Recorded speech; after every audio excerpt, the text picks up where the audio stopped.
Joining me now is Louisiana Congressman and House Majority Leader Steve Scalise. Congressman, great to see you. Thank you so much for being here. I feel like it's deja vu all over again. What's the difference in the spending cuts between the Senate and the House bill, and can you come in the middle? Yeah, Maria, good morning. Great to be back with you.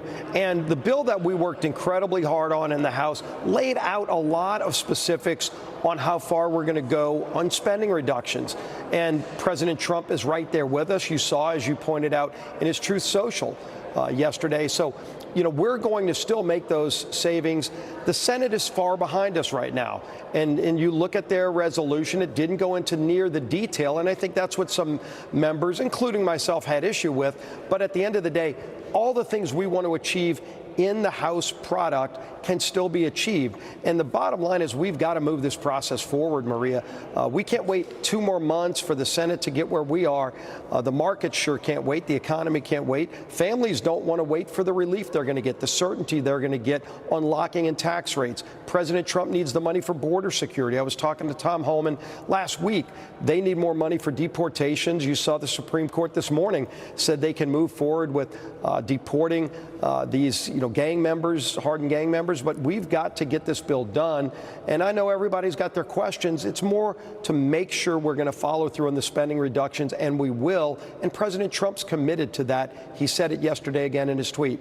So do you have the support in the House to pass what the Senate has put forth, and will you be able to do this by the end of the week and give the public and the markets confidence that you actually have clarity on this before you leave for the Easter recess for 2 weeks? Yeah, Maria, like any big bill we work on, there's still a lot of conversations we're going to have today. I was in a meeting last night with the Speaker and some members that had some other questions.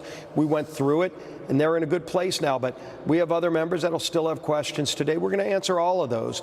And let's then go and move the bill forward. The plan is to move it tomorrow. I think the president's going to be talking to some people as well. We've got dinner with the president tonight, and he's going to be talking about that as well as other things. But how important it is to move the Trump agenda.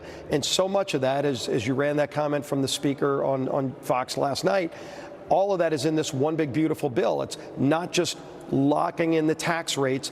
It's border security. It's energy production for America. Some defense spending to keep up with China. Trying to get some regulatory relief, locking in DOGE savings, all that in this bill. I think you'll see economic growth like we haven't seen, job creation, wage growth for families once we get this bill moved by the summer to the president's desk. Well, the problem is with all of this uncertainty around tariffs, this bill becomes so much more important just for clarity for the markets so that we don't see a deterioration in market value. The White House says almost 70 countries have reached out to negotiate on tariffs and trade as President Trump threatens to veto a Senate bill giving tariff authority to Congress. Where are you on this? 7 Republican senators backed the bill. Nebraska Congressman Don Bacon introducing a House version of it. Congressman, do you want Congress to get involved in President Trump's decision-making on tariffs? No, I don't, Maria. And look, this is a healthy debate. Let everybody have it. But President Trump said in the State of the Union, go back and watch the tape. He said, look, trust me on this. There will be some short-term pain, but long-term, we're going to get fair trade. Countries are going to have to stop ripping us off.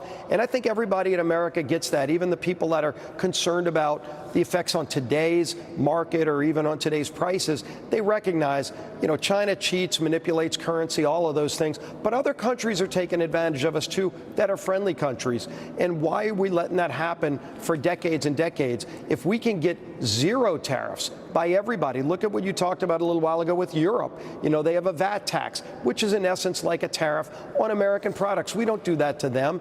Why don't they treat us the same way? Open up, remove barriers to trade, allow American companies to sell their products into foreign nations, friend or foe, just as easy as it is for them to sell their products here. If you get to fair trade, and that's the end result of this, I think everybody will look back and go, this was a good thing. And that's why there's a line out the door, as Scott Bessent mentioned, of countries wanting to get new trade deals with the United States. Well, of course, you are being urged to pass this bill as fast as possible to give clarity to the markets. The Journal editorial board is urging Republicans to pass a pro-growth tax bill to offset the president's tariffs. They write this: Mr. Trump's $700 billion a year in tariffs is the largest tax increase in recent decades. Republicans should be thinking of a much bigger supply-side tax cut to offset the damage. Congressman, I was traveling this weekend, and I met with one CEO who said to me, Maria, of course we are already in recession. So I wasn't surprised to hear Larry Fink say the same thing yesterday to the New York Economic Club. We may be in recession. Things get worse without a tax bill. Things get worse with uncertainty in the stock market. How do you see it, the macro story? Look, I've been urging my colleagues in the House to move on this bill as quickly as possible for a lot of reasons. Yeah. One is to get the economy booming. There is a lot of pent up, and you probably talk to people like I do that say there's trillions of dollars sitting on the sidelines waiting to see if there's going to be tax certainty. Because if there's a $4.5 trillion tax hike, meaning if Congress does nothing, that's the kind of taxes that go up on every American. Nobody would be immune from it, and it would crush the economy. Yeah. So we need to get this tax bill in place to give not only certainty to the economy, but to bring that investment back in and get real economic growth. Congressman, real quick before you go, let me just get your take on this. Are you expecting a deal on energy?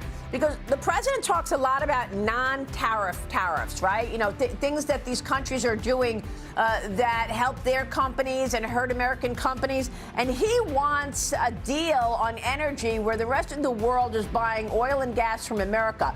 We understand that the president had a phone call with the acting president of South Korea. Do you think that's about energy? Do you think we're going to hear deals on energy as it relates to tariffs? I hear from people all the time that want American energy, oil and natural gas, especially natural gas. We could have contracts for decades. That's why Trump lifted the ban that Biden had on LNG exports. We are going to continue to produce more energy, and that's in this one big, beautiful bill. All right, we will leave it there. Congressman, it's always a pleasure. Thanks so much. Please come back soon. Great being back with you. Thanks, Maria. All right, Majority Leader Steve Scalise.